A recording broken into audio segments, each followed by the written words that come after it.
morning, good afternoon, or good evening, my beautiful hot messes. My name is Mistress Lavender, and today I'm reading The Art of Seduction by Robert Greene. I'm on page 65. Create a false sense of security, approach indirectly. Before we begin, make sure to like, comment, and subscribe, and turn your post notifications on. Let's begin. If you are too direct early on, you risk stirring up a resistance that will never be lowered. At first, there must be nothing of the seducer in your manner. The seduction should begin at an angle, indirectly, so that the target only gradually becomes aware of you. Haunt the periphery of your target's life. Approach through a third party, or seem to cultivate a relatively neutral relationship. Moving gradually from friend to lover, arrange an occasional chance encounter as if you and your target were destined to become acquainted. Nothing is more seductive than the sense of destiny. Lull the target into feeling secure, then strike. What you are after as a seducer is the ability to move people in the direction you want them to go. But the game is perilous.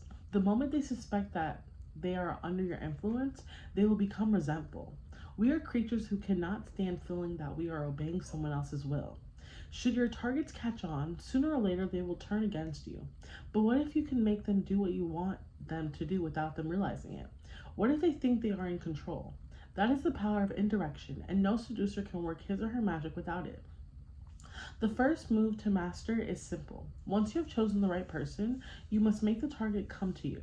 If in the open stages you can make your targets think that they are the ones making the first approach, you have won the game. There will be no resentment, no perverse counterreaction, no paranoia. To make them come to you requires giving them space. This can be accomplished in several ways. You can haunt the periphery of their existence, letting them notice you in different places, but never approaching them. You will get their attention this way, and if they want to bridge the gap, they will have to come to you. You can play cat and mouse with them, first seeming interested, then stepping back, actively luring them to follow you into your web. Whatever you do, and whatever kind of seduction you are practicing, you must at all costs avoid the natural tendency to crowd your targets. Do not make the mistake of thinking they will lose interest unless you apply pressure, or that they will enjoy a flood of attention. Too much attention early on will actually just suggest insecurity and raise doubts as to your motives. Worst of all, it gives your targets no room for imagination. Take a step back. Let the thoughts you are provoking come to them as if they were their own.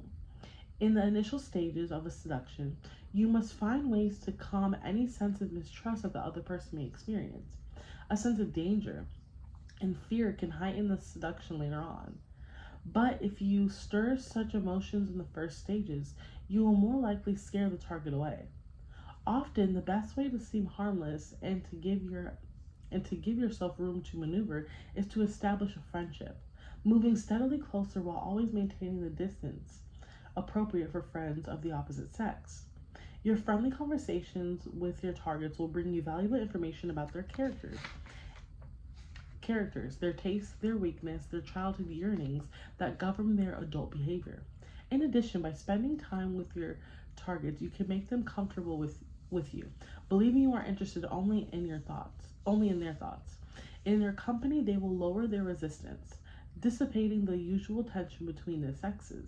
Now they are vulnerable, for your friendship with them has opened the golden gate to their body, their mind.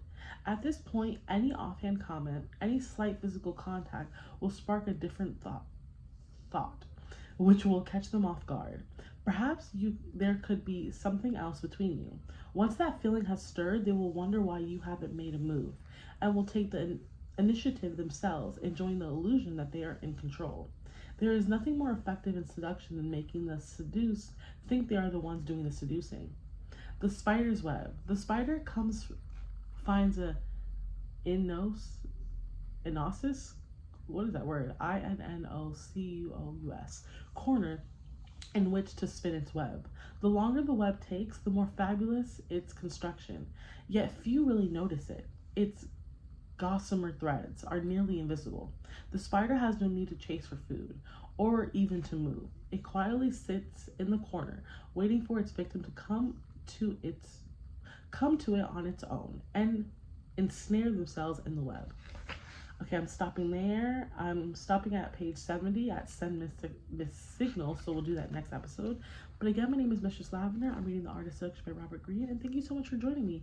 I'll see you next episode, and don't forget to like, comment, and subscribe, and turn your post notifications on. Bye.